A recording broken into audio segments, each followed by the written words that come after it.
Welcome to the August 5th Richmond Parking Advisory Committee. In attendance, we have Matt. Yep, got it. Matt and Chuck, Diane, and John are all here. And start with welcome and public comment. And I don't think we have any public additions or deletions to the agenda.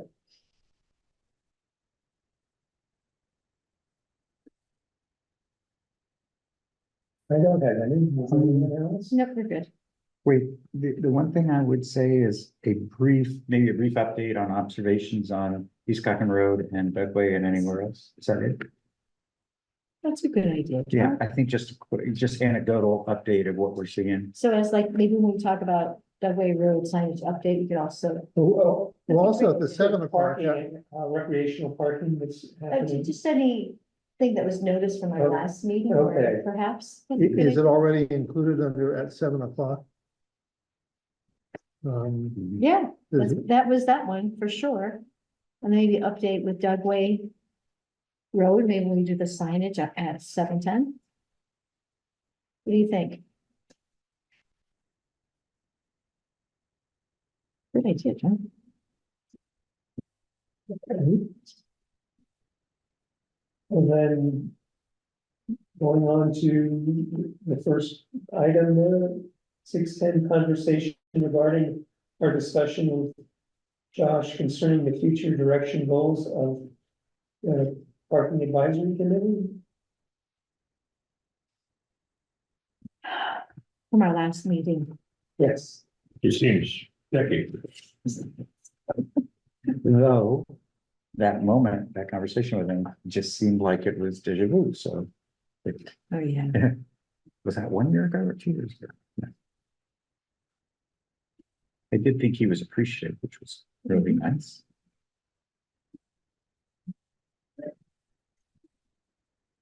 Any thoughts? How do you want to do this? Do you want to go around and just, do you want to recollect? Do you want to first talk about what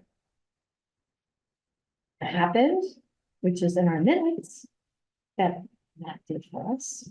Want to start and go around, John? We'll just- Well, like I said, I think that he voiced appreciation for what we did. I sensed a strong reluctance to get rid of this, to let this go, for right or wrong. Was there any other observation? But I also didn't think he had a concrete need for anything. He didn't have a particular set of items for us to address. But I got the feeling that he wanted us to continue to watch. How did you feel about? I guess the only, from a personal standpoint, is having, I'll just speak for myself, having been on this for, since the beginning, it is, I think, really important, came up in the conversation, not from him, but that we do bring new blood in and allow others to, to move on. And that we ought to do that in a deliberate way and with enough overlap that we have continuity. As our minutes detail, was there anything else, Jen, before I start talking? Chuck stated that Pack and Josh were essentially like-minded. Thanks to Matt's capturing of that, thank you. I'm in agreement. I did appreciate him understanding that, perhaps some of ours, maybe mine, reluctance was that we were meeting more often than we needed to. And after this flooding, I feel like we're now meeting the appropriate time as we did last year. As John said, deja vu. Yeah. Here we are again. I felt good about what Josh said. I didn't have anything to really add. I liked what he said about monitoring. I don't know if that's the word I used in the minutes, but keeping an eye on current projects. I think one of the things we have talked about tonight or sometime soon, is, enforcement. Especially Dugway. We'll get there later this evening, but I think that's part of monitoring, is we've got the new signs up, we're doing all this, but I think we need to address what's happening. Although we're not responsible for enforcement, I think we need to talk about it. And It's an important part. it's an important part of this.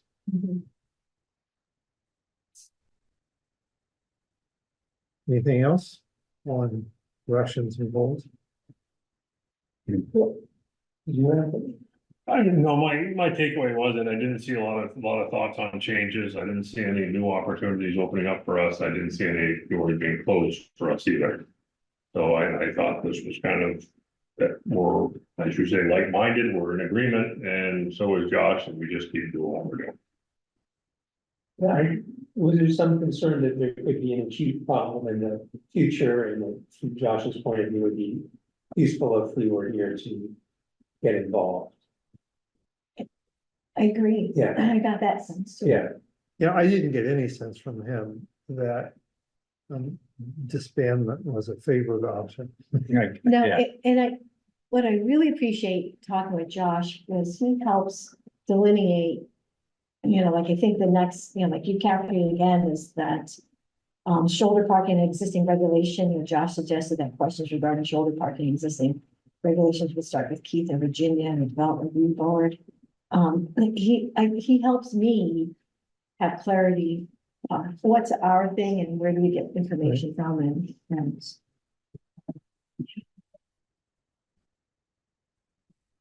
maybe we should talk to him more frequently. Mhm. That might be helpful too, maybe quarterly. all right, are we on to number 4 here? I guess this is also with Josh, and conversation regarding our discussion with Josh concerning parking advisory committee role in assessing recreational parking zoning regulations. I guess he said that if there were concerns that we could bring it up, as you just said, with Keith and Virginia. I didn't do anything about that. And is there more about that later in the agenda? I think one thing that had happened is Matt had contacted David Sunshine, and then maybe this would be more down. We have an item for Jonnie Brook here that his interpretation and Tyler's interpretation are different, which is also in number 5. So I guess we can still go to Virginia and Keith if we have concerns about the zoning rules. I want to be really clear. I may have said this last time. I want to be really clear that David responded to me in his words as a private Right. citizen. Yes, He was in no way speaking for the board, or had any authority in it. yes. So. Thank you. What do we as PAC want to do with that 5th topic? What do we want to do about recreational parking zoning regulations? Do we want to? Do we have the appetite to go further with that, in the possible rewrite? Or do you just want to let it go? Well, one thing I've been giving thought to, and just thought to it, I haven't reached a conclusion, is that if we were to get aggressive about this point now, are we putting the cart before the horse? Meaning, do we yet know that there's a need to be doing this level of work? For example, the Gillette Pond parking. We're a ways away from the issue of Gillette Pond parking being imminent. So is there a need to wait and see what the actual need is? Same with Tybook, I guess. Does it make sense to wait until we see the actual need? I don't know. But I just wonder that we're taking on more than what's necessary right now.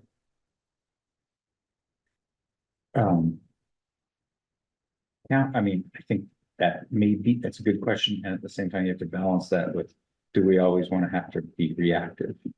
And the way I was thinking about it, though I don't think we were really on that topic, was the notion of, so how much recreational parking should there be, and the idea of there's, in the town plan, there's all sorts of other stuff. Should we, not necessarily just zoning, but should we be talking to the town about, what is the sustainable use of these resources, and then address parking accordingly as opposed to the opposite.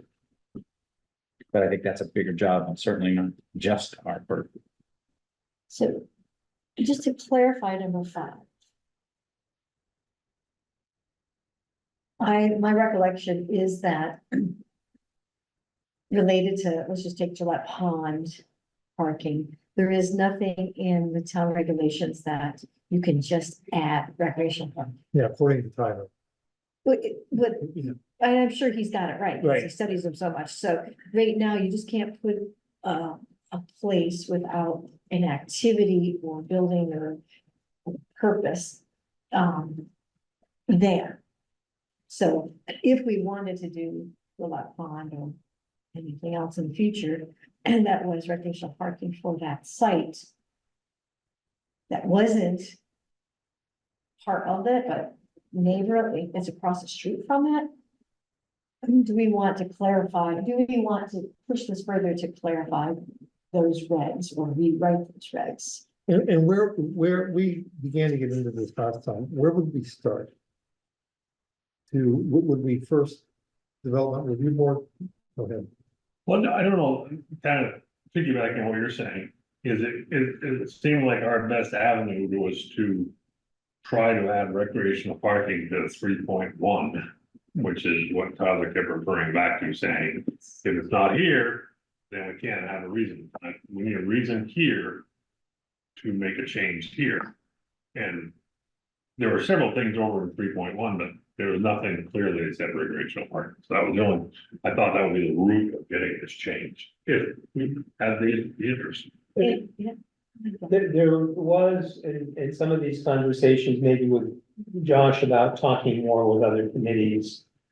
So I mean, we could go to the planning commission and say, are you aware that recreational parking doesn't appear to be well-defined in this current zoning regs? Have you thought about doing anything about that? And I could see historically why that isn't the case, right? Because when you're building a town, you want to have zoning for the houses, the apartments, Yeah. the businesses. But we don't have a pool or like, we haven't thought of Yeah. that. Right. So therefore, I think it's missing because no one's really picked it up. Yeah. There've been workarounds so far. Yes, workaround. But they're all reactive. Yeah. That when it becomes a problem, and that's when, I think that's when our biggest problems happen, is expectations that everybody can park anywhere. And we have to get into be the bad persons, the bad guys. Whereas if we get a little ahead of this, we can sort of really think it out and explain. But I think I like what you just said, John, is that, I don't know in what capacity, is it informally, in a non-warned way, we just go talk to them about it, or do we hold a joint meeting and warn it? We do both. Mhm. And Vermont, as a state, is very proud of its ability to park where people to be in the right of way. It's a statute, is it a statute of statutes? It's a whole document out there. I found online. I think it was in the 70s talking about this right of way Mhm. that Vermont has. So historically, I think our nature of the state feels like, hey, I have a right to park them. Until you don't. Unless for some reason, yeah. Yeah. Well, I'm certainly supportive of the idea of sounding out what other folks think, like development review board or the select board. And if they think, well, this may be worth looking into, then we could. But another way of saying it is, I like what John's saying about looking ahead. But I don't think we need to get overly aggressive unless we know there's support of it. from other folks to start getting aggressive about it. So would we, so maybe we informally approach them and see if they're open to it, then we create a warned meeting where we can actually have a detailed conversation about that. Would we also want to do that? Is there any other group? I mean, would we want to do that with recreation so that they, when they do their work, that they put this as a consideration? I mean, that's more of a, I guess that's not a binding law like zoning, but it would be good for us in the general sense of knowing whatever, what others are doing. Maybe we can try it out on the Zoom. That would be fun, actually. If we ever said that about Zoom. Would our case be strengthened if we had a specific example to go to them with? I would think a couple. Yeah, rather than just a general, how about What do this, you think? Yeah. how about here? Mhm. I think, in many of these things that we've done like this fact finding kind of information, like what's out there, how do you do it? What does that mean? I think we need to do a work first. So could we ask Bob Lowe if he'd be comfortable with us using him as a great example? Good call. That's a great call. Is that, do I understand this? Sorry, I didn't mean that. But do I understand right that he's willing to do it, but that there was a zoning issue with it? This would be the perfect. Is that what Tyler said? It wasn't as easy as we thought? Correct. That's what I thought. That's correct. And that's because the law is moot on that. And so we should, I think it's Tyler great. said it would have to go to the development board of review, and his opinion that he offered at the meeting was that they would decline, and then we heard through Matt that David Sunshine's personal opinion was it, and I can elaborate that it could be doable, or was doable, but it would be a vote by the development board of review, and the makeup of the development board of review changes over time, so. Let me be clear, I think David was speaking to a separate but related issue. David was speaking to the issue of screening. Yeah, okay. And that he was not speaking to this issue of whether the parking had to be tied directly to the use, the on-site use. Yeah, I don't, I could be wrong. I don't think that was part of my remit, was to ask David what he thought of that particular issue, but I could get back to him. There was a workaround here to Yeah, I allow the shoulder parking on West White Hill. yeah, I didn't ask him that question. I Yeah. asked him about whether the screening and other things could be either waived in whole and part or other workarounds, but specifically, he didn't address this issue. Okay. Other than the Bob Lowe example and the other examples.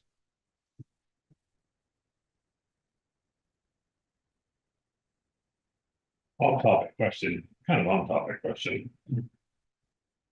Did you hear anything about a house in Jonesville being condemned because of the water damage? Not, It's not. I don't think it's contained. She just asked me.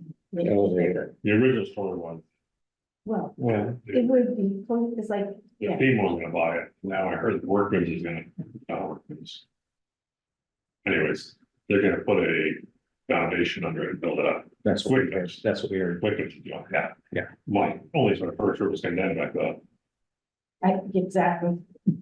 parking area. Oh, my gosh. No, we've been thinking about that already. It was- Okay, so that, I leaned through that as a second example, so we can throw that out.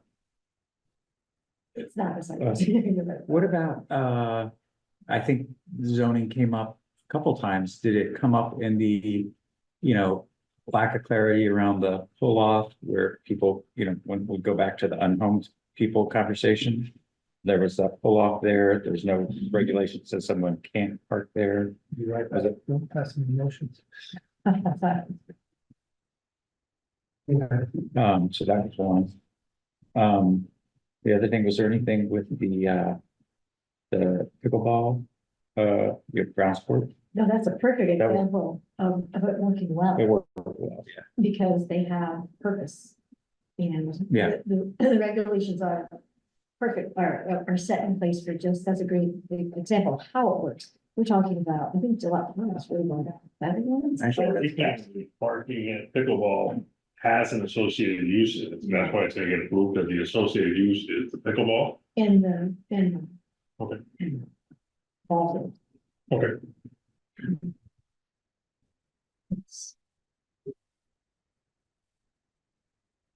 I can't come up with another, unless, I guess the other one would be those pull-off spots and then Dugway that on vehicle parking.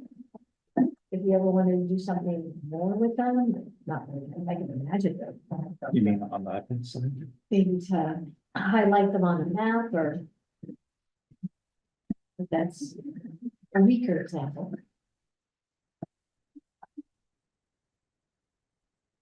And, do we have the appetite to continue further on this? Can I ask just a related question? Is DRB part of zoning? So when they're separate, But in a line, they're aligned, but in terms of in a line. that example, are they the right people to talk to about the Bob Lowe example, for example, We think so. zoning? Or DRB? Well, Do the we reason have- why zoning is because of the zoning that is Oh, I, established up there already, that falls into their category. And then from a town viewpoint, what is the implications for with a private resident to say, yeah, sure, you can park there? And how does that work when they want to sell it, or if there's an accident caused on it, or yeah, so or maybe, if we purchased it from Bob Lowe, and then it becomes the very first example of recreational parking, does that mean we have to put a screen up so that the neighbors at the other end can see the parking, which is a requirement for some of the housing that's here, and businesses? So,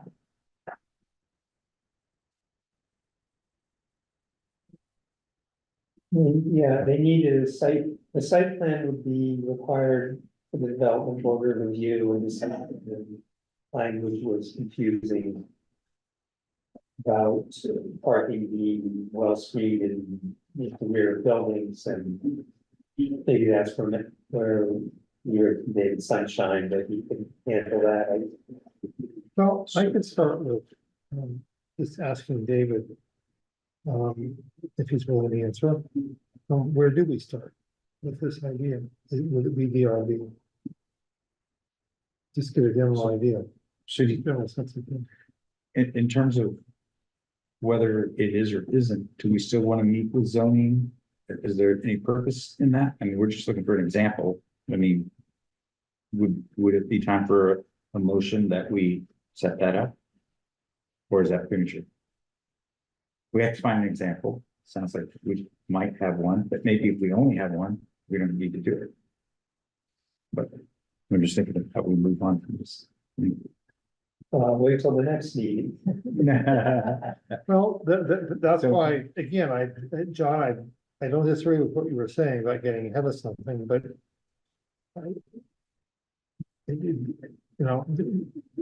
I don't know what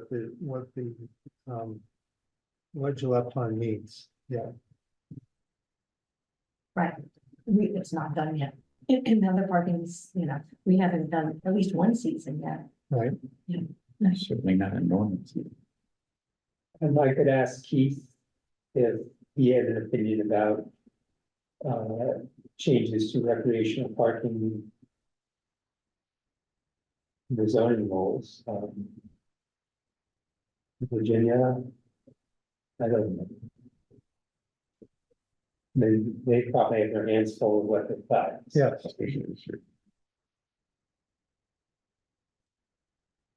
I feel lukewarm on this. Yeah, I'm willing to at least have a preliminary conversation with David. To see what he already says. Why don't we start there? We need to start somewhere. okay. Anything. I appreciate that. So that's the follow. That's the fault. Okay, so we're ready to move on to East Conference. To the next agenda item.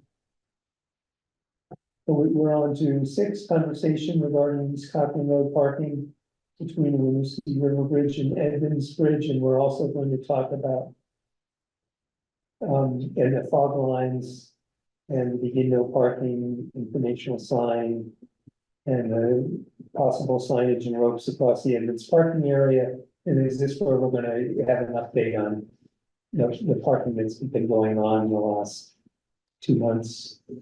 Well, which is kind of the next, we put that under 7. Oh, we did, okay. But, No, well, I think no, we need to that- answer The that. 7 was for Dugway Road.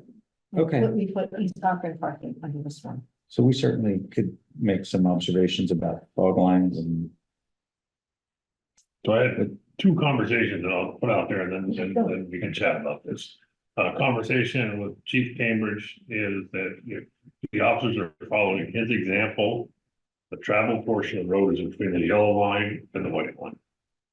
Thank you for Meaning that. that all that marginal parking before two tires on the pavement was no good. Those are now legal parking. For that, I feel better about in one stroke, we've opened up more parking. The other conversation was that in chatting with Pete about moving the signs down by you folks, he kind of said that seemed like a lot of work, not much return. And this was the conversation you had with Pete before we met last time. Did you have another one? Okay. It would have been, I've met with him since we met last Okay, time. okay.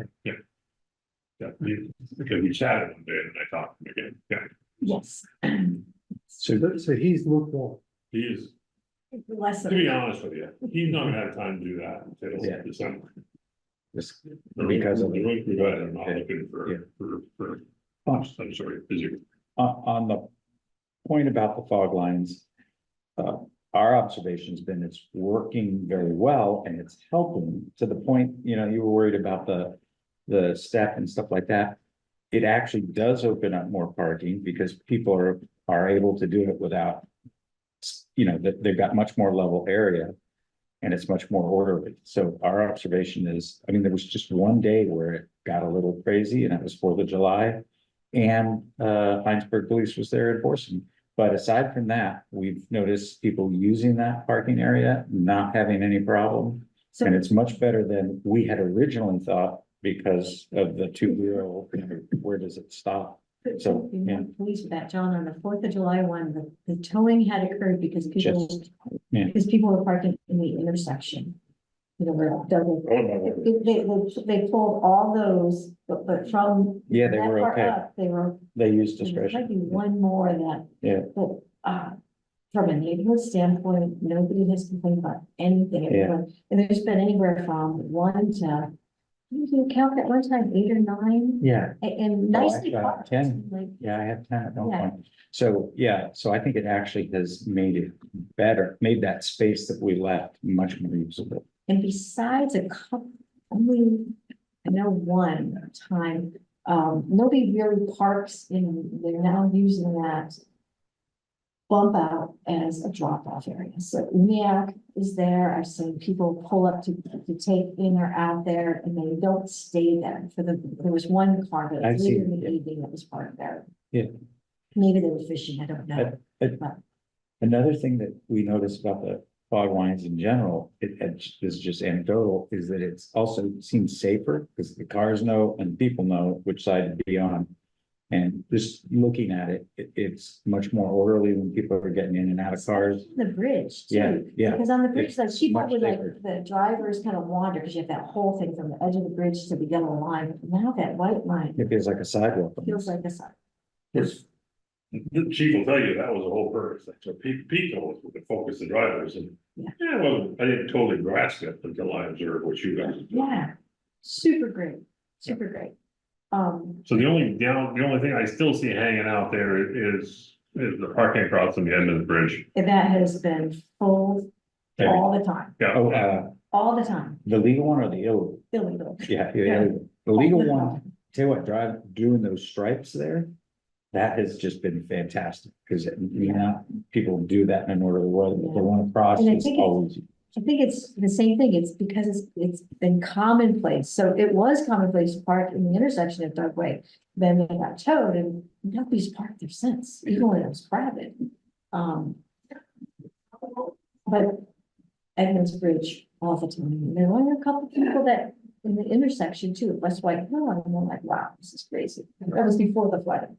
And do we think that the people parking across from the Edmonds Bridge parking area, between the guardrail and telephone pole, basically,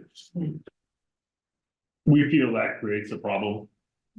The Allison Allison Police did. Department said it creates a problem Okay. for lots of activity, people coming down West White Hill, turning, somebody pulling out, and somebody being across the street. There's like a lot happening. She really pushed for that. She said, as a police officer, should be no parking here.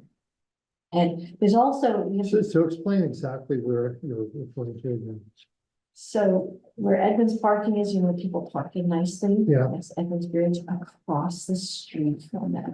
Right, okay, And we also have to be mindful of the bump up that from Edmonds parking up to the bridge and over, if the line of sight is a little hard okay. because there's a rise. That was the other thing. And so what did she say again about the parking across the street from the parking area? When we were doing that work for the ordinance change, she was pretty strong, because I think there was Andy wanted one there. I think that's what it was. He wanted to park, he Somebody wanted wanted to one park, there. yeah. And she says, get rid of it. She says it's so hard for activity. There's a lot going on and, for people to look at. Right here. So really across, so the entrance into the meadow from at the top of the bridge is from that whole area is no parking. Yeah, it's between the guardrail and here. Can you see this? My recollection is there, we had a vote as to whether to include that. It was not unanimous, but it is in the current ordinance. And as I recall, another thought was, you know, continuity of the signs, so not start again, stop again, start again. But Yeah, so under the enforcement discussion that if it gets enforced, it'll stop happening. That's the whole. So what is our avenue to fix that problem? Is it rope? Is it additional signage? And boy, you're just really conscious of the fact that Pete has zero time for this. I just don't think it would be difficult to put, I don't know, just pylons out there, 2 pylons, just no parking. Is there any reason why why one of us cannot do What he said. it? Just do it, and then if somebody else with us. It's a great, it would be really helpful if it was from the town of Richmond. Right. So if we could put the town of Richmond on there somehow. What if, What about you asking Pete's permission? You just say, Pete, can we just go ahead and do something? I wonder, if that's a route. I wonder if we don't gain some credibility if we ask the land trust and they tell us to do it. If land trust will say that's the right of way, that's the town's. that's there, it was not theirs to say. Not that they don't support it, they would say they have no rights. Jurisdiction, right. Okay. Yeah. So, yeah, I can have a conversation with Pete about that, ask him if we can help with that. That's really when I drive down, It's, it's the only one in there, and the other day I went by there, and people were parked correctly, and they had the patch up and unloading the kids and all that stuff. And somebody parked their way across the way and popped the driver's side door open, and you're like, ooh, got the trailer on. this There's not a ton of options here. So, and that's why I asked you what the problem was, because I thought I saw. Mhm. Okay, I mean, I'd be happy to put a stake there and rope over to the telephone pole or whatever, but no parking. but you're thinking we ought to have some, I don't think Pete would care at all if we did that, but. Well, I think- Yeah, I agree. But I think we ought to Pete's ask sorry. for permission to do it. Yep. So, I don't think we want to take that into our own Well, hands without I permission. fix the ropes that are, fall down sometimes, the farm comes in and he's So it doesn't need to put the ropes back up again, when it's done, I'll put them back up. So you'll speak with them. I will follow. It- And I see other towns, like the town of Bolton, the town of Huntington. Not put anything fancy up there, they just put a post and says, town of Huntington, no parking here, horseshoes. You know, the horseshoe bend, that's what. Land in the paper that says, don't park here. No parking there. Not a big, not a, you know, yeah. Okay. Okay. Okay, Moving on, to number 7, Dugway Road signage update, and is this where we're talk about, recent parking on Dugway Road? Yes. Maybe, I yeah, just, John and I were so excited when we went for a bike ride shortly after they all went up. We really liked the parking signs. the new sign, New that sign. just I says love the what picture, with the white letter. It's like, oh, yeah, and the symbols, yeah. Pete is such a great job on some of the further ones up by putting the sign on both sides. Yes, We hadn't thought that was him, and it's like, okay, that's above and beyond. Yeah, we're very fortunate to have those people. who work there. I thought, first, I think they were great. John, you have a comment from the Richmond police officer you ever got? It was funny, unfortunately, it was Bill Haddock's memorial, and it was so packed, I parked poorly in this lot right here, and I started getting these phone calls, and there was a guy who's identified as a Richmond police officer, and I said, there's no such thing, and so I went there, really, really nice guy, Josh, Nate Cohen. I mean, same. Did you meet him?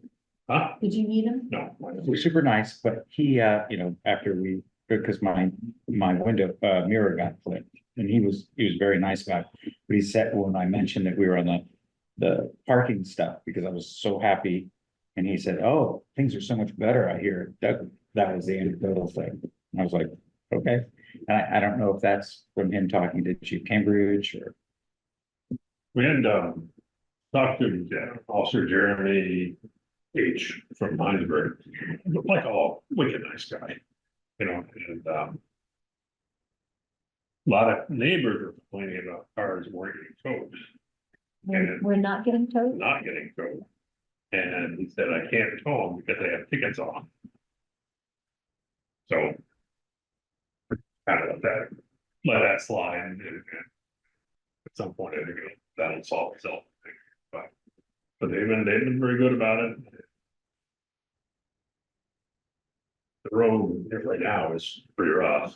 We lost a lot of that parking. It's Oh, yeah. on the Cochrane Road side of that 8 or 12 parking area across the river. Interesting. We lost some parking there due to the ruts, and not if you're driving, it's too rough back, you're fine. If you're driving something lower. I'm sorry, I'm not, you said Cochrane Road, I'm not zeroed in on where you're talking about. You just passed here, so Closest Yeah. to you. the right hand side, just before the 2-mile corridor starts. Yeah, I know where that is. Yeah. I just, That's marked out. yeah, but you said Cochrane. That's what- Oh, I did. Yeah, that's No, well, that's what threw me. Oh, the Cochrane. I took, you said it was on the Yeah. Cochrane Road side. And so we're going a little bit into, number 8 here, but, storm damage, which we could do. Well, I do want to talk a bit more about enforcement. I was going back and forth 2 weeks ago to an event in Huntington. So I was driving the Dugway Road 3 times a day, just about back and forth. I saw countless, like, well, that's exaggerating a bit, but easily at least 15 to 20 cars that could have been towed. Dugway? On Dugway, in my view, that were clearly in the traveled way and doing other bizarre things. So I'm not assigning blame, I'm not suggesting that the police aren't paying attention or something like that. But I do see that there's still an enforcement issue. That I'm looking at, I couldn't believe some of what I saw. As far as, I even saw now. May have been due to storm or something, but even saw some cars parked on the opposite side of the road, clearly within view of the new signs. So I just don't know where we go with that. And what I want to know is, from the standpoint of the police, are they okay with, not that we should become, those of us that live on the road should become enforcers, but if we happen to see, is there any reason why we can't call, or does that cross a line that shouldn't be crossed? But sometimes, on those same days that I was driving back and forth, there were also times that I saw the police officers doing other things around, and so I'm just wondering. Yes, sir. So I see how it goes. Kind of one day, and it just got past John Roosevelt's house, where everything wants to go over the outside of the curve, and two cars parked. And like a couple, it said, hey, I want to be that guy, but that guy, Well, outside of the turn, well, on the entire car is in the gravel portion of the road, and all that stuff. They were good about it, but they wanted the name, the phone number, wanted my address and all that stuff, which I guess is good. And that's how I met Officer Jeremy. He came with the house and just waited this guy. But, so yes, we can go, because that's a public thing. It's not like parking and all that trust thing. What was the response time on that? Was it something that happened that day or? No, it was one of those blistering hot days, so they're around, right? And I think actually Glenn, I don't know. And I think I know where you exactly. How you're talking about. Yeah, it was ridiculous. It's a wonder there wasn't. right before the corner, car starts doing this, and There's the car. there it is. So I would say that it was done within an hour. And because he said he was already up the road, and that's when he explained to me that there's a lot of cars he'd like to tow, but they had to get some. And And the tickets were from Andy or The constable. Constable, okay. it said tow is, and, but I think frankly, if an officer goes to a car to tow it and it has a warning or a ticket or something on it, then the die is cast and you can't tow it, you can't do both. So, but So that then brings up the question, can the constable, if it's clearly a car that really has to be towed and not just take it, can the constable, or should the constable call the police and say, this is dangerous, this is something, can we get this? Okay, so has that conversation taken place with Andy, or I don't want to second guess, he's been doing a great job, so, but. we all totally agree, we are unbelievably fortunate to have him. Okay, Oh, yeah. And one of his strong suits is he's very compassionate. right, And he views these cars as being couples with 3 kids and things, there's some truth to that. they don't even chase their car down. It's not always the case. So I would be very hesitant Okay, to call him out. So to speak. well, maybe, I wasn't suggesting that. I was suggesting if there's something that he were to say as blatant as what you and I saw, it's actually it has been. Then can we assume that he knows that other than maybe ticket? Okay, He has said that he would phone in, he has phoned okay, great. Okay. cars. Be towed. Several weeks ago, Carolyn was driving on Dugway and I saw someone parked nose in with the back of their car into the road at triple buckets. Yeah, Another, so part of the conversation I had with Chief Gamers regarding the fog lines. He brought up the idea that the real problem is that the minimum fine for breaking a town ordinance should be $200. It came to all the conclusions that we all came to. You go see, concert in Burlington, or you go down there for the day, you park in the parking garage, it costs you $50. So we're a bargain at this point. And yes, he would, and he thought that fine should be $200, and I think some of the things that I think are happening in Richmond are things that happen when you don't have a police department. You know, I think the speed tables on Crocker Road, you know, if we had a fully staffed place, we wouldn't have those, people would sit there and write tickets. You know, I think the same thing goes with the ticket, you wouldn't have to have $200 tickets if you were towing cars all the time. But I don't know that we're moving to change that. Did, Jeremy happen to say in Heinsberg what they do? Do they, if somebody breaks the town ordinance, they go them $200? I'm curious about that. I do remember Andy saying that we were a bargain. That Yeah. but I don't know about, Are we still $25 a ticket? Pardon me? Are we still $25 a ticket? Or did It's you- really weird. They Still? patched, it's like we're past $50, but I don't believe we ever reprinted our tickets. Hmm. So now the only ticket I've seen had 2 boxes checked on. And it's unclear what that means, $50. But last I knew we had not reprinted tickets. So here is an action point then. How do we go about hopefully making a change here? Because if someone's not gonna get towed, fine, but there ought to be something that stings. And the select board just upped the cost of the ticket. I don't know if they're gonna wanna, So they just did. am I correct on that? It sounds like they Well- put it to 50, but it hasn't but they should. gone out in the Yeah. community yet. Okay, all right, so there's no, your point is, there's no point in us going back to them and saying, hey, Well, that's what we would be doing. The reason I put it on the agenda. Yeah. For us to have this conversation. I had the impression that Chief Cambridge was gonna start this conversation. And I wanted us to know that was happening and sort out our feelings in case somebody came to us and said, what do you think? So I just wanted to have us come to our own thoughts on this.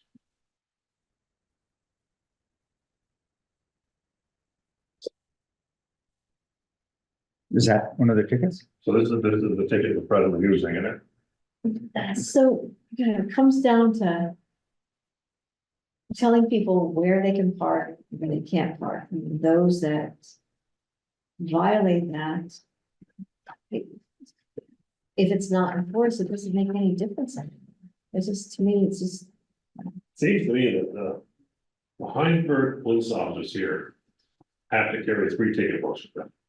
Okay, they have their Heinsberg ticket book.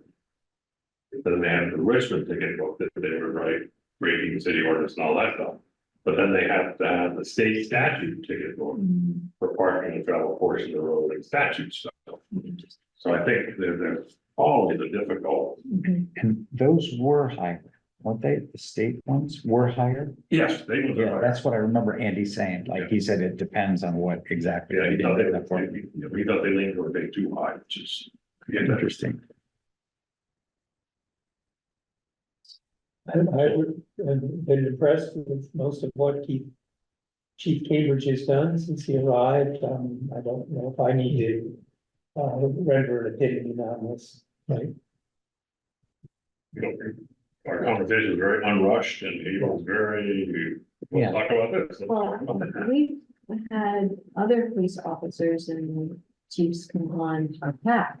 Do you want to Yeah, that's a Invite- great idea. Chief Cambridge to one of our meetings and sort of say, hey, Is it kind of courtesy? Yeah. to ask these kinds of questions and. If you have the chief come or Nate come or both come or. But Ask, I think we'd ask Chief Cambridge, because he's the acting chief still. Yeah. Is that right? yes, I think then he could defer. would you or one of your officers like to join us at our packet meeting? To help understand enforcement. for Recreational parking. Someone might throw it in. He never took 3 months before he answered my. Somebody else want to hit him up? Invite him. Of course, we find out what our next meeting is. I mean, he's doing this at the select board meeting, pretty right? It's- He zooms in. Okay, great. Put a zoom in on this. We just walk in there and see if he's, No, he zoomed. He's- that's what I meant. Put our hand facing the screen and go. Over here. So the suggestion is to invite Chief Cambridge to the next meeting, whatever the next meeting is. with maybe put together a specific list of I- topics so he understands why. That's not thinking through, I'm thinking we should have a draft of. Let's talk about enforcement, let's talk about tickets, let's talk about, what we can do better. And get his observations too. Well, I'm happy to write the invite, pass it by one of you all. And, see what we get. Maybe I'll. Yeah. CC, maybe Jeremy, maybe Nathan New. We'd love to have someone from enforcement come and help us. Yeah. All right, All right, moving on then. I got that one. To H, storm damage and recovery as it applies to parking. I had asked this to be on the agenda, and it was at a time I didn't realize the extent of the damage, and as I was looking today, Volunteers Green has not been restored, so I understand that this is a low priority for the highway department. But we could make note as to what, if we have any information now, what ultimately might need repair, and you had made reference to some. No, I think it's great, I think. At least for me, it helps me focus on. How susceptible parking is to Oxford and how little recreational parking we have. Once. The river dries. I mean, I think other parking at Cochran's, I don't think there was a lot of. Parking anywhere when this Yeah. got suddenly. And conference trails are closed, I don't think we open chat, so. So I thought it was good to have that on there. So I'm just assuming, I mean, I'm quite certain the town knows about the area that you and I are aware of. And this stuff, my house for 12 years. So I don't think we need to bring it to anyone's attention. Yeah. But it's low priority. Yeah. So Can you describe it just for me, Stuart? What's that? Where is that location that it's, you need a high clearance vehicle to park there? oh, no, maybe perhaps even high clearance would have a little trouble. Where We're is it? talking about maybe 100 yards beyond my house. Towards Chuck's. On the right side of the road, meaning opposite the river. And there's one section where it's been eroded down to bedrock. So is this, above the no parking on the uphill side of the road? Because I don't remember exactly. what it So was. if you're coming up from Cochran, you and I. Yeah, You're from Cochran Road, you go past Matt's house, you go past the mobile home there, and the cliff Yeah, face. and yes. all that. So right after the cliff face. Up to where the 2 mile corridor begins, there's about 18 good parking spaces Yeah. on the inside. yeah. Those are gonna wash out pretty hard. Oh, okay, and I did see Yeah, those back in, a couple weeks ago, yes. Yeah, Okay, that was pretty bad. okay. Yeah, so- a lot of people have been parking, I would say. Yeah, that's rendered maybe 6 or 7. Parking areas no longer available. So conceivably, if it's fixable next spring, we could test. I think when they grade the road, a lot of it's just gonna get better. Yeah, Yeah, okay, So, and the grading of the road is in that. okay, and it's not a difficult fix, Okay. just, it's Correct. low priority. okay. Okay. There's no homes. Other than that, I have been traveling a lot on Dugway Road, so I don't,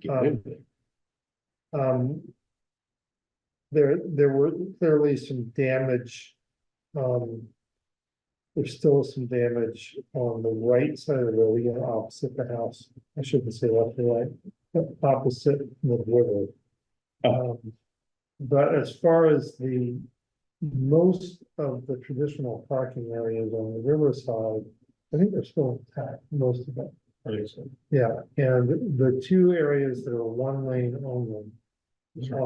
Up towards Huntington, really don't impact parking. They do.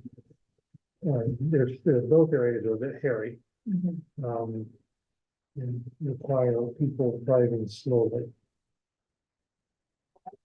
I'm annoyed, I was saying, somebody, John, that whoever runs his double log trailer, is doing damage to those two known areas, and it should, Oh, wow. and it should not be on the road. Oh, interesting. Yeah, you know, the person I'm talking about, whoever it is, I assume they're going down the list and deliver the logs, but, it's got I to think, be, don't they were going up that way, because they were by our house. oh, they're going up Dugway. Wow. And, Sometimes they're going through. Sometimes they're going miles, yeah, but that's usually the dead of winter frozen ground. right, and so there's one area, one of the one main areas in particular, that's pretty fragile to me. Mhm. So, but anyway, I don't think parking is effective.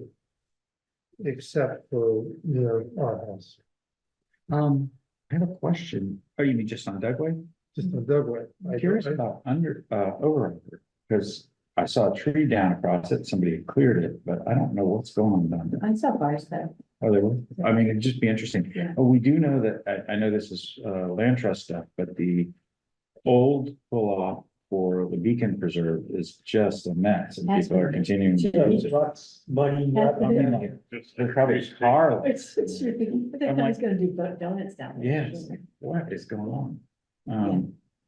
Yeah, which brings up, I'm so glad you mentioned that, John, because it happened around, I think it was around 4th of July. Parking started occurring again on Hawthorne Road, right near the Beacon canoe access. Yeah. In other parking right around the corner, They're used. just a couple of cars there. As a matter of fact, I was going by, I go, you might get a ticket there, there's parking. We were right on down bikes here." and we were like, yeah, we wanted to be parking ambassadors. Like, I don't know if they got, I don't know if they got, there were some that were beyond the fog lines. It was like they were 30 yards away from great parking. Yeah, so again, maybe, I guess that's what I'm glad John had him on here, because we're seeing. Not just what's happening in the parking, we have no say over.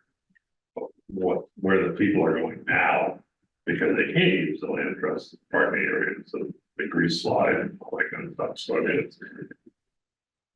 Kind of makes us look for these ideal spots we're always looking for. mhm.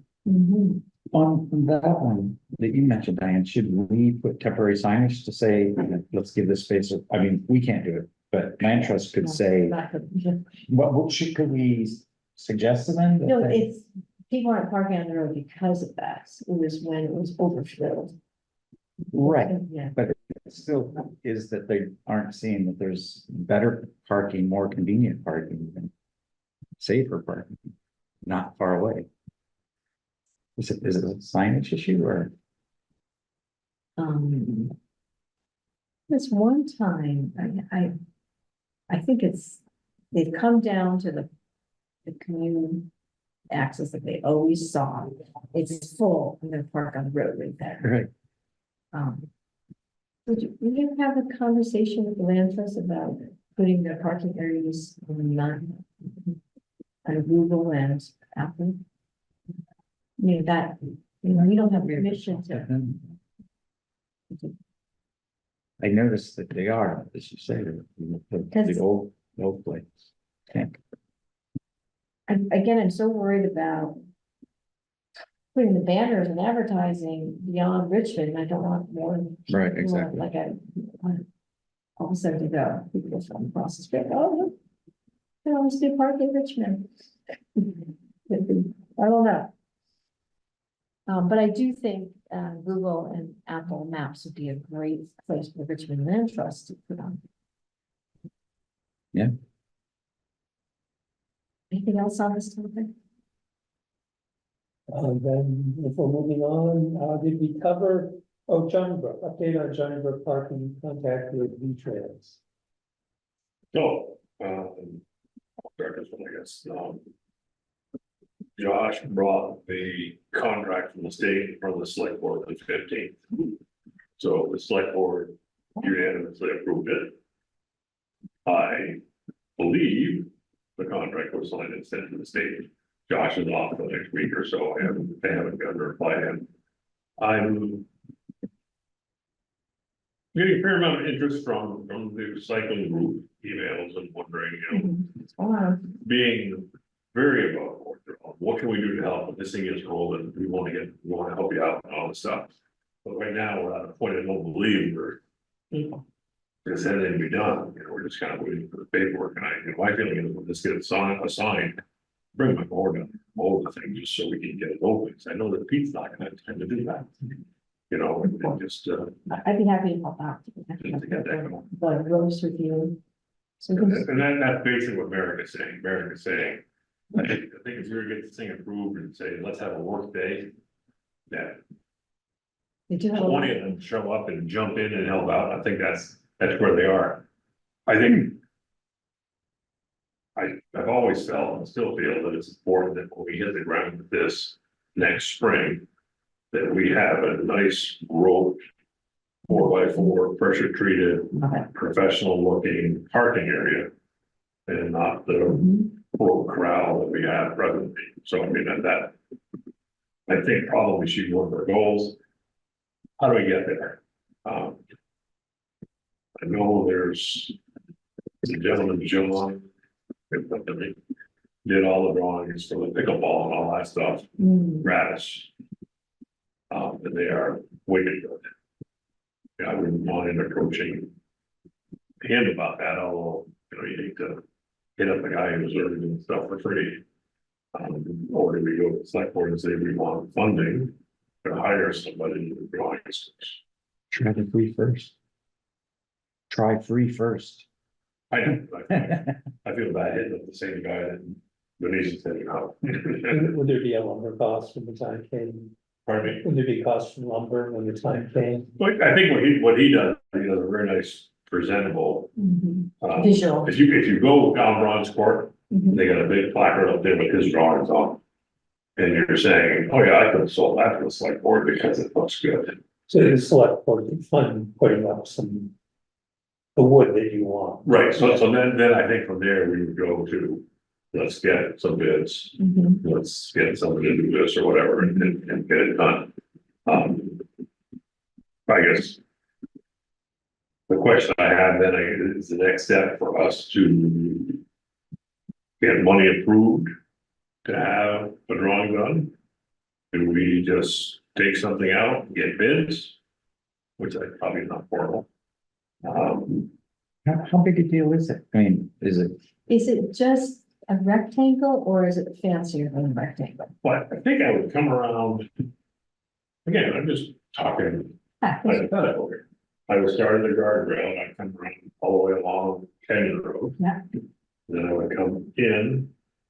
On the Jonnie Brook, but then come in toward the bridge. And leave the parking spaces there. Mhm. Then come out again and then corral the bigger area. And go finish at the guardrail there again. But with some substantial posts, and I think. This is an easy sell. Because the state's biggest concern is the swales. Right. And if we put a more permanent looking barrier to keep people out of the swale. I think the select board is gonna like it, Josh is gonna like it, and the state is. Mhm. And it's more, I just think that the whole Opie thing bothered me. Would, I think it's a great idea. If nothing else, you could even just talk to the gentleman who did the area and say, you know, exactly what you just said right now. Yeah. You know, are you interested in this? You know, if you would, pay to do it or. how much- Either regular select board. Does it need, I mean, what's involved? Just artistic thoughts, or is there actual surveying work and stuff? I think, Do you need somebody with theodolite, or do you just need no, somebody see, I with a don't really really good need a concept? survey, I think what we need is we need a concept. To present to the select board, Yeah. and I think a nice looking concept. Like he did it for the pickleball helps, Mhm. and then I think you take that concept and you go to. Somebody, Mhm. say, just tell you just do it for us, and you give us a quote, get 3 quotes, go back to select board and say, okay, we're $7,800. We can make this the way it should be. Mhm. I like that. So let me start with. And again, like you said, you don't have to approach them as free, just say, look, love the work you did here. You know, would you be interested in helping me sort out Yeah. how to do this next thing, whether you want to do it and for how much, and or do you have anyone else? You could be busy. Yeah, but the immediate concern, of course, is getting the thing open. But I think Tell me the everything will person, be forgiven if April 15th, May 15th next year, you know, it's there looking for all. tell me again the person's name, Pardon me? the person's name, Jack, I think it's John Lynn, Jack Lynn's son, I think. okay, LIN. okay, yeah. Were you thinking of putting posts in the ground or? Absolutely. I mean, again, one guy's thoughts. I mean, I'm up for anything here. I think it's fantastic. When I approached the If you're state, I originally was gonna put large rocks along the edge Mhm. and they didn't. It's great, yeah. You don't like rocks. And I'm driving by it every day. and What's that? I'm driving by it every Every day to and from my office. And Does it look good? so, yeah, No, it doesn't. yeah, It's a gateway to our town. it needs attention. Okay, Nicely done. I think, yeah, I would be excited to see some happen. Moving on, did we already discuss I number think we 10? did, I think we did discuss them. And the fee structure for violating plan ordinances? Grossman. I think we did, if that's the Yeah. case. Oh, yeah, I think we did. Then. Act response policy to social media posts. So I kind of put this in there and again was mine. We just had any front porch forum. We got called out a little bit on front porch. And not in a bad way, but. The person who posted, I don't think people who post on there understand that we as a committee, individuals can't respond on front porch forum when people complain about what we're doing. And, this is the forum that we respond to. Front porch forum is not an official forum. But I think I didn't want to look cowardly by not responding at all. So my thought was that we would have a scripted canned response that would say something along the lines of, although we value the information being shared in this forum, it's difficult for a committee to respond to these since it's designed for one-on-one conversation. We'd really love to hear more about this, and our next meeting is on August 5th. I think it's great. So not taking an issue with what he said. But not pretending you didn't see it either. And I think the person who posted this, somebody who did on our road, and deserved better. And I fought the urge to go over and have a conversation.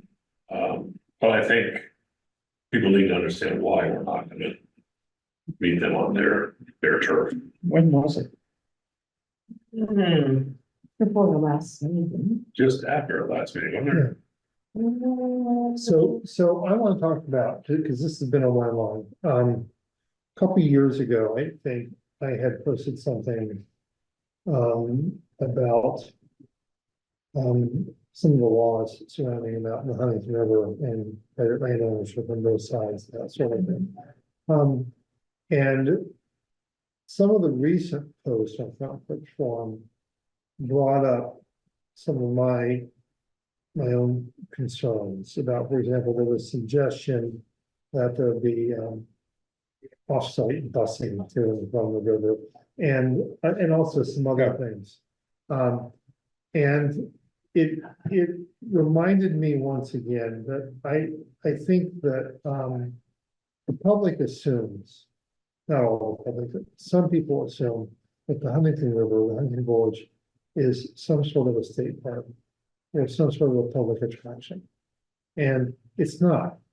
And so the idea of busing folks to something that is not a public park or public attraction, it's all manner of concerns there, but and I think I know the answer to this question, but is it the consensus of the committee that for so long as I'm on the committee, I should refrain from a response that kind of lays out some of the legalities about what is the Huntington River and that sort of thing?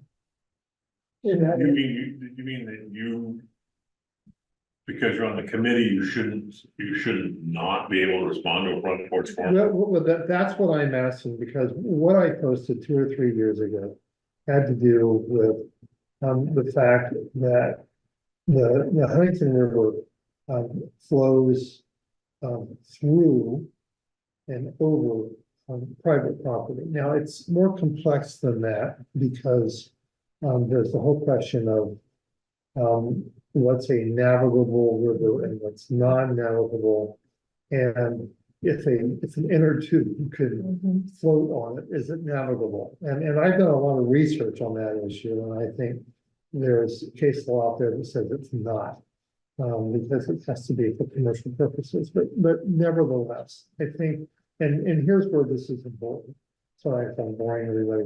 Here's where it's really important, is that if the Huntington River is a non-navigable river, then the water flows over, not just through, but over private property. Now, the public, by state law, has an easement of use. Meaning, if there's a fisherman down in my section of the river, I can't possibly believe, or someone swimming or recreating in the water, they're entitled to be there. But if they're,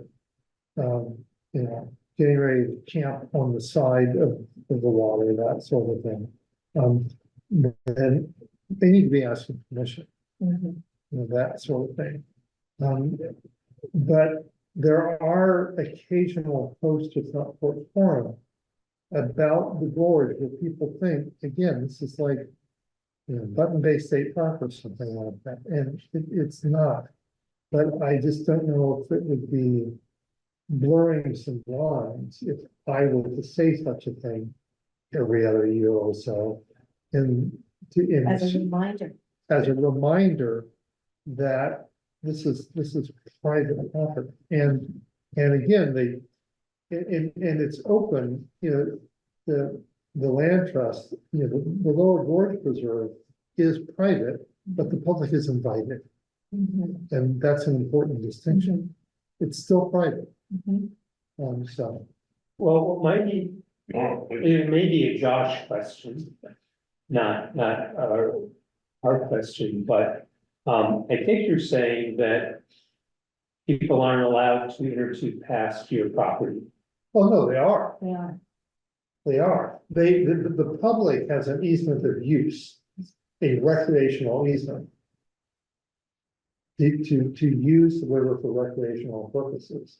That's an easement of use is different than ownership, meaning if somebody, and I had this 2 years ago where some folks were doing some hard partying down on the side of the river and they started a bonfire and the whole thing, and I shut it down.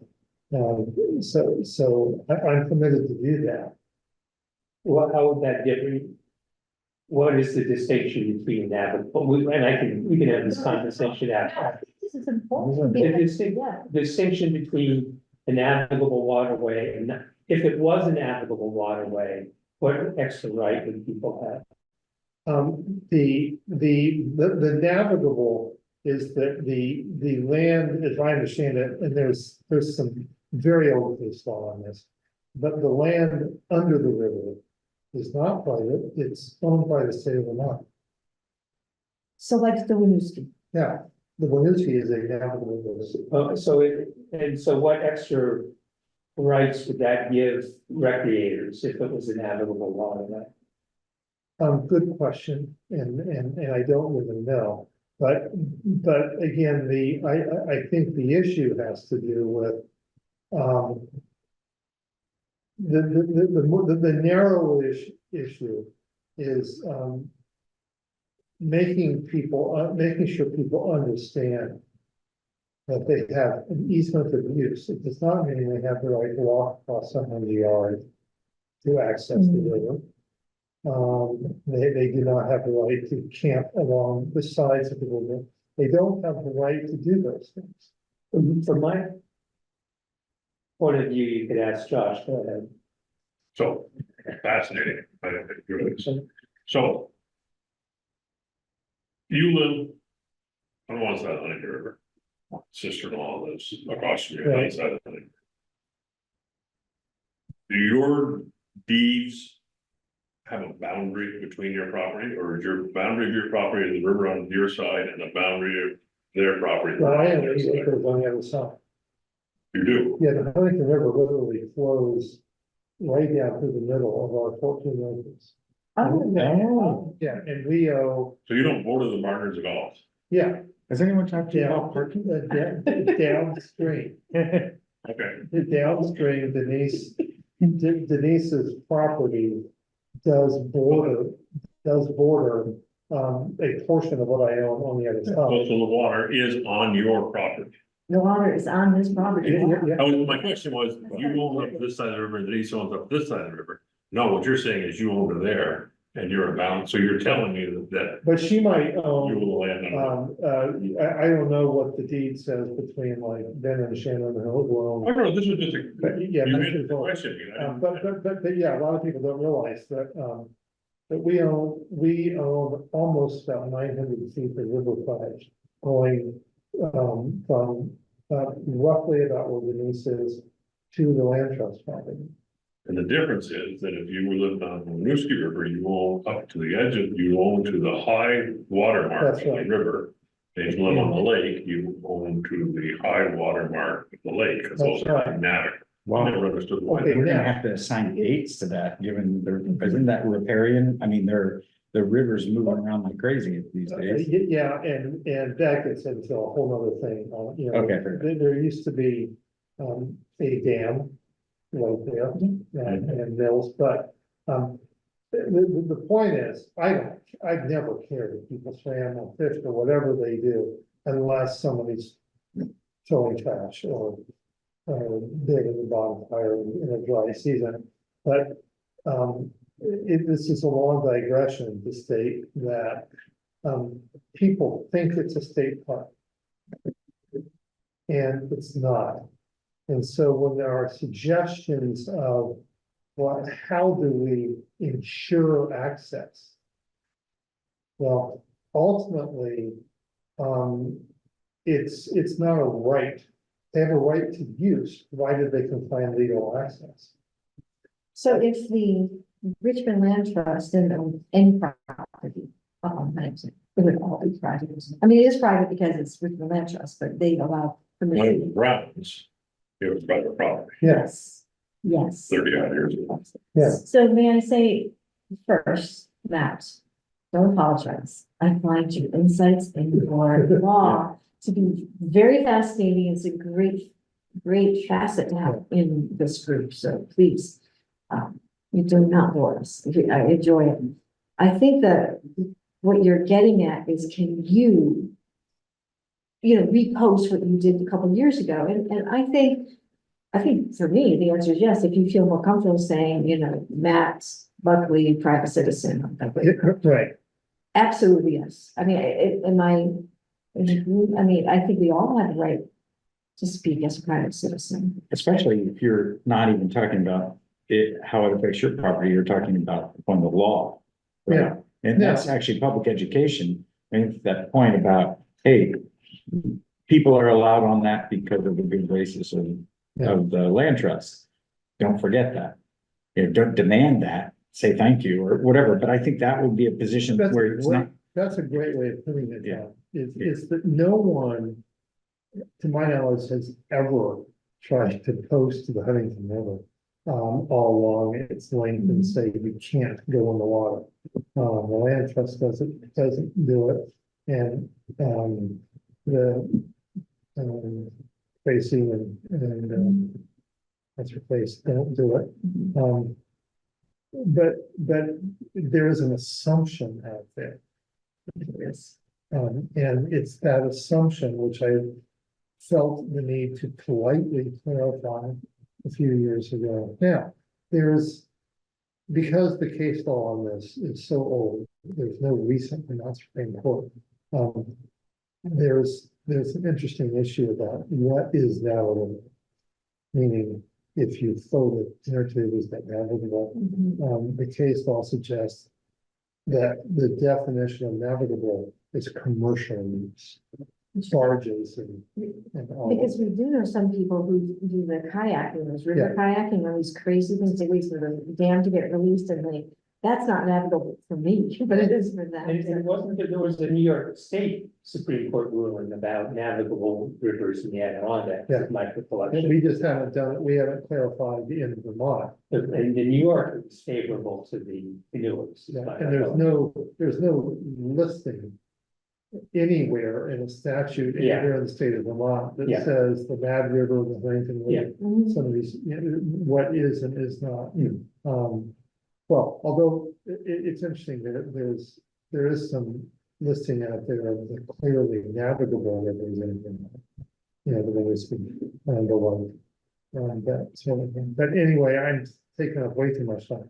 But sometimes I would like to respond because, again, very carefully and politely, but they don't want busing. So was that where we were called in? Somebody did reply, Yeah, a neighbor on Dugway did say, I don't want that money. so and before I would ever post something, I would approach that, I know that person, Mhm. of course, I would never post without first Mhm. approaching him. I do find times that I want to reply as a citizen, as a guy, I'm never gonna run yard, and I think to myself, yeah, and then they're gonna say, well, that's a pretty close-minded opinion for somebody on the parking committee. Well, see, this, It's this is like, why I'm, yeah. So I might, and we got called out this last time around, we were specifically told to answer an open forum on Front Porch Forum, and don't just email me, this is a forum for Exactly. conversation, it's like getting called out on their terms. Well, this is our terms, right, we have meetings that are open to the public, where the committee would love to hear what you have to say, and we get to hear everybody's thoughts on it, not just one person, I did that once, it was a mistake. I okay, I do not put personal comments. I mean, I admire some of the people. I think of like Jared Katz, how he puts the law part out there. I do admire and appreciate education bits that happen to go out there. Things have changed. And I would like to say that Josh is very happy to put out anything that we want under his name.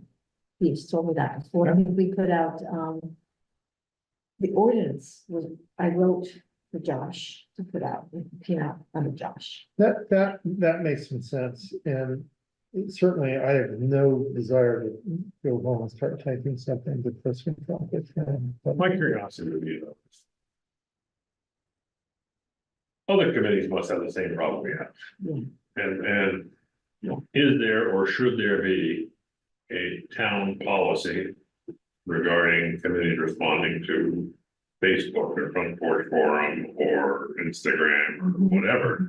And in my mind, it should be that simple note that Yeah. says, respect what you're saying, this is a great forum, but it's not a forum that's suited for a committee to respond to. Our next meeting is blah, blah, blah. I like that. If you want it to be on the agenda, let us know a week ahead of time, otherwise just drop it.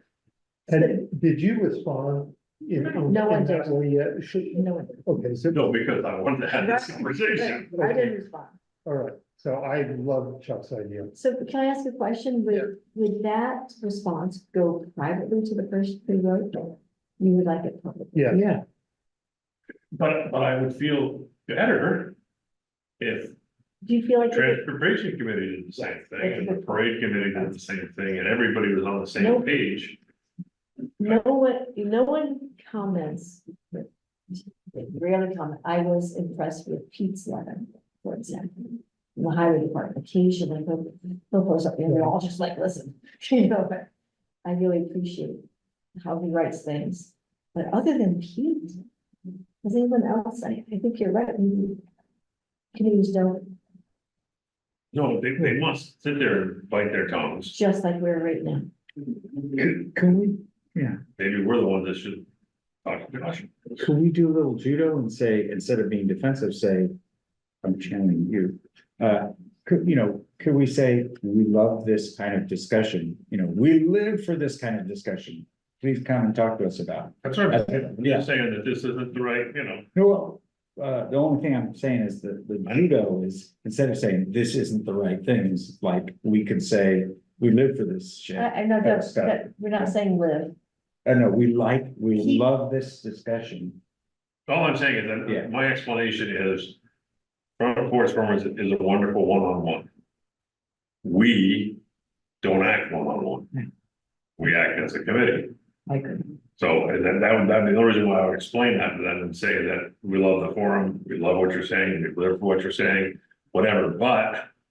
As individuals, we can't, it's not fair to the rest of the committee members that we reply to you as an individual. But we'd love to chat with you Yeah, on August 5th. It actually violates probably Yeah, our right. our code of like having just conversations between you and that person or me and that person. Whereas it's gotta be a, So do we want to go ahead? wait, open meeting law. We're violating the open meeting law in many ways, because it's not So we I can't think respond to them. if it's all right, Huh? let me draft something out there. I'll put it in a Word doc. Let's all wordsmith it. Okay, I don't think that's in violation of any open meeting law stuff. And between us, we'll sculpt something that we're all happy with. and then do we want to then, once we're happy with it, do we want to then go ahead and say something like several weeks ago, some folks commented, and we didn't respond then because. Just so that it's, so no one feels as if they were deliberately, We're gonna chat more about this. okay, all right, that'd be I good. think it, The other question would be, is do we approach other committees or Josh or Duncan? And say. It would seem that the town needs to have a policy for its committees. When they're on Facebook or they're on Front Porch Forum, whatever. This is how we're gonna handle them. This would have more strength if this was non-policy. And the transportation committee would respond the same way. And you know what, I've learned in business, like if you were saying, like when David Sunshine said, he's talking as a private citizen, you're never talking as a private citizen. Everybody views you in context, because they hear it. You can say it as many times as you want, this is me speaking privately, but. So it's probably really good to get that clarity. When you're talking about Chuck. Okay, sounds like we have a plan. I think someone should ask Josh, what's the town's policy on a committee responding to a social media post, whether that be Facebook or Front Porch Forum or. How about I do that, because, Okay. I do have. I'm particularly interested in this topic for obvious reasons, and so it would be, I'm happy to take that on. Lee Johnson.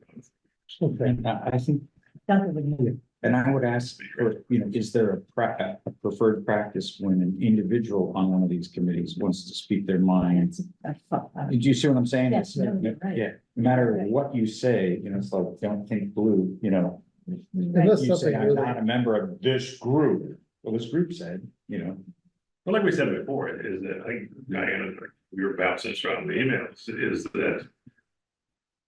Front Porch Forum is a great way to fence. You get your thoughts out there, doesn't take a whole lot of in your face and not a lot of personal contact and all that stuff. And you send it out there, you feel better, it's over. And by the time we have a committee meeting. The person's anxiety level is usually calmed down enough where it's not a high importance to come to our meeting. But the good thing is they vented. They're feeling better, they feel like they've called us out or whatever. Let's start with what Matt is saying. Let's see if we have a policy. so I will contact, Duncan and or Josh, you will gonna start the draft. I'll do a draft and Yeah, draft. particularly if you go back and say we're in policy, Okay. then the parking advisory committee may want to have a policy. Okay, So I'll play with the draft and we'll all wordsmith it to death. okay, All right, Thank Are you.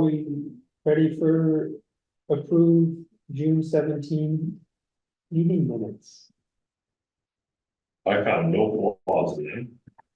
And I would vote that we approve the extremely accurate minutes. I second that. All in favor of approving the minutes? I,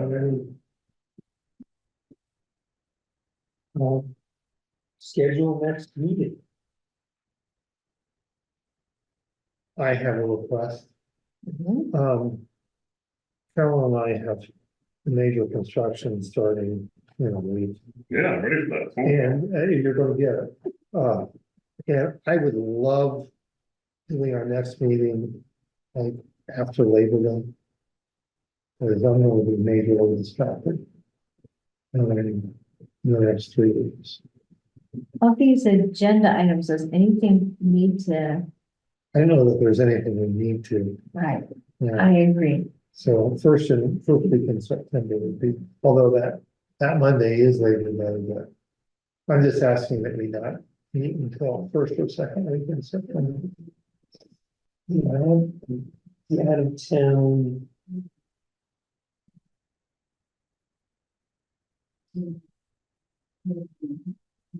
Won't be out of town on the 16th. So the 26th is our next scheduled meeting, Oh, this, May 26th. No, we're not here.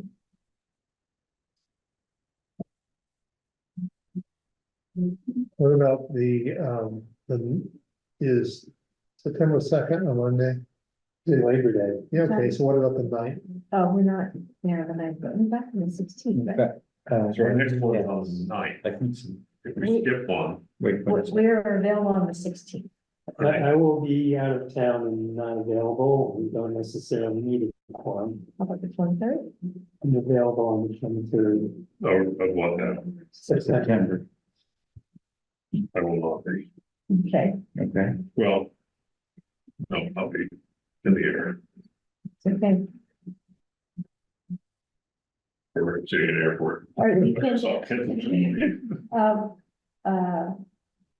I don't need to be here. are you going the week of the 16th?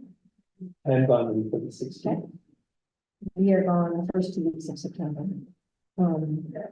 You're on the week of the 23rd? Well, I'll be home the night of the 23rd, Next week. Oh, that's a Monday, right? how about September 25th? Wednesday. Just throughout a Wednesday. And You are or not? I am. I'm available. September 25th. Verify.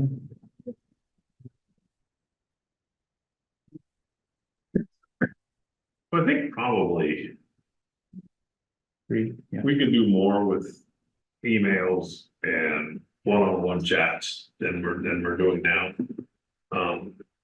To keep these small projects rolling forward. How about this? Like, here's an example. You talk to Pete and he says, yeah, would you mind putting this post down there and run that wire on, East Yep. Park, and you call me up and say, Diane, you wanna come? We'll just do it together, and two of us aren't, not sure, or you're gonna go do it, whatever. Now, one thing I think that's okay, right? Because we're all sort of, One thing you can do with the open meeting stuff is you can have subcommittees.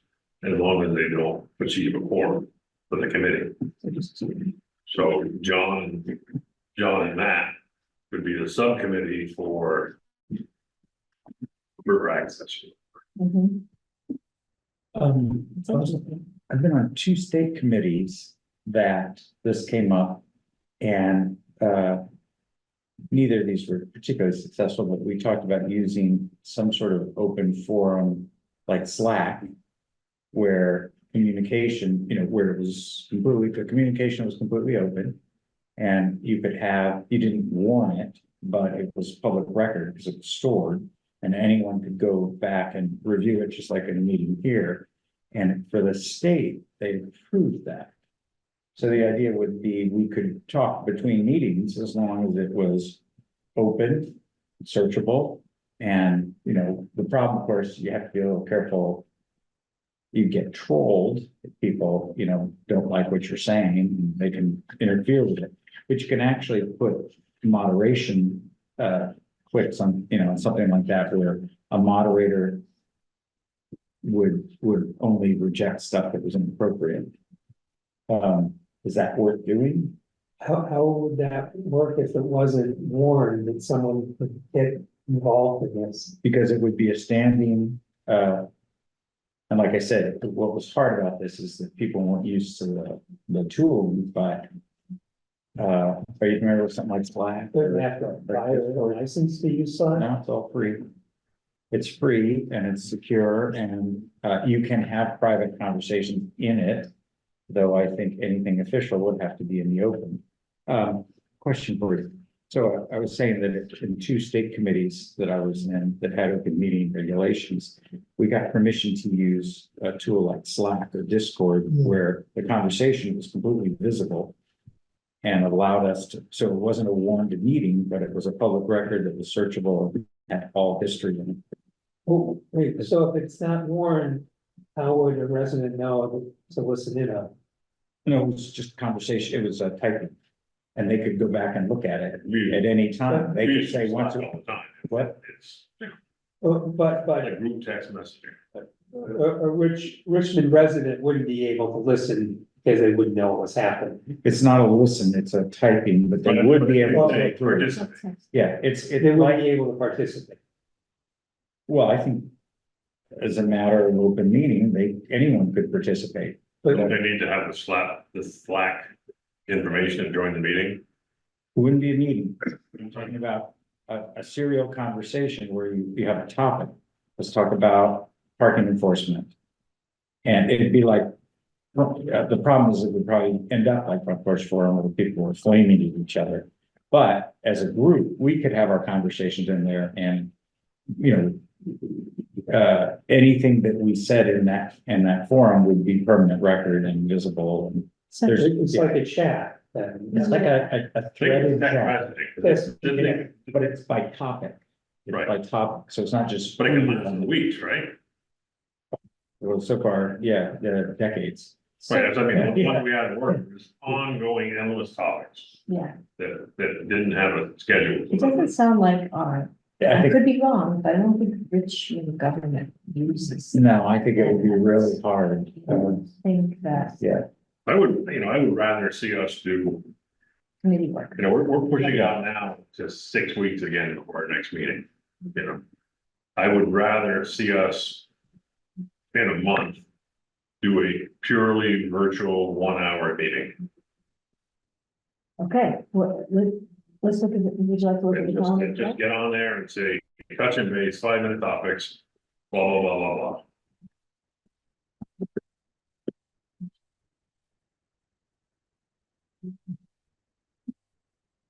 Okay, John, let me come back. So I mean, 1 second, let me come back. let's start with Let me find out when we come back. I don't know. you 2 world travelers. What are you seeing? I think we might be back sooner than. I will think. tell you. John's gonna grab me. Oh, wait, I can't look on my United because I haven't done it. Yeah, I haven't took my passport yet. So, if we were looking at the last week of August. Just a dart to the wall here. We are not. We leave on Thursday, August 22nd. And we return. So.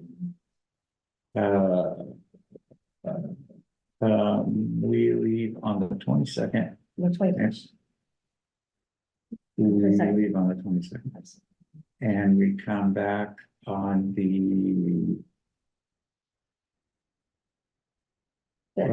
September 3rd. Yeah. We ride in at Here's midday, the 22nd, returning one. the fifth. September 5th, but we were not available to the 6th. So sorry, I went out too far, you all. So we are, that means that we could, John, you could do the 9th.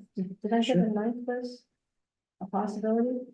The 9th, we have a meeting already scheduled for the 9th. On September 9th? We could do virtual on that. Matt, how's that working for But you? I thought somebody couldn't do the 9th. We thought we could. I said that, Oh, I see. so I want to take that. Do we want to relook again at September 9th? And I apologize for that. That's great. No, it's great. Do we wanna do a We can. mini crash, or you wanna do a live in person thing? Live in person is fine. It's just August. It's gonna be crazy. That's all right, I get it, no problem. I thought this was September 9th. September 9th. He was saying, yeah. So 9/9. Yeah, I know that. Okay, that's great. Let's do it here. Let's just make it. Right, so all we're gonna tell. Sorry about that. I'm so glad we kept on that. We're just gonna tell Duncan that we're gonna cancel the, 26. thank you, whatever it was I said we had in the meeting. And we're gonna take the 9th, Okay. and then we'll decide on the 9th when we meet again. Oh, I'm so glad we carried that all further. I'm so sorry about that. I'm so sorry I'm mistaken. Perfect. All right, topics for next meeting agenda. Did we? Is it possible between then and now that we would have had the whatever conversations with the zoning board and want to put that into that meeting? Or the two follow-ups, that was one possible follow-up, the other one was to invite Chief Cambridge. Would we want to incorporate either of those into that meeting? Yes. I'm writing the note to keep to Chief Cambridge, and I will invite him to September 9th. Is everybody okay It's with always that? nice to have something to talk about. And Matt, you were talking about discussion with the development or review, I don't think we I don't think we had,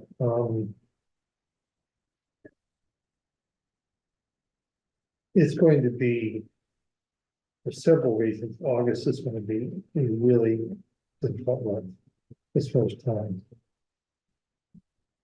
So I don't know that I can guarantee this. so we're not including that as a topic in the next meeting, so, What? any zoning discussion, any representative or feedback from other sources in town. Okay. Do you all want me to invite Chief Cambridge to the? Yes. September 9th? Okay, which we will do.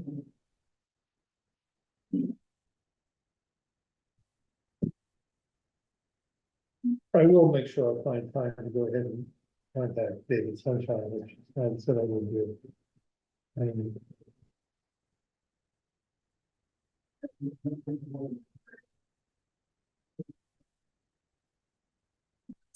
Well, point of order question. Is there any reason we can't develop the topics for the next meeting agenda between now and then? There's no reason why we can't. We're starting for new topics. So, Chuck, were you planning on sending out an agenda again, or a draft agenda? Yeah. And then we'll have a chance to look it Okay. over before it goes to Duncan and can add something. Okay, But I think that always was up best if I put a draft out. Yeah. You bring in good points and you guys bring in good points, so yeah, my memory's only, it's so good. okay, let's do that. What? Whatever you said. All right, we ready to? No, John, you go. Great, are we ready to adjourn? I move that we are adjourned. I second the motion. Hi, good meeting. All in favor, aye. All right. All right. I'm going to end the meeting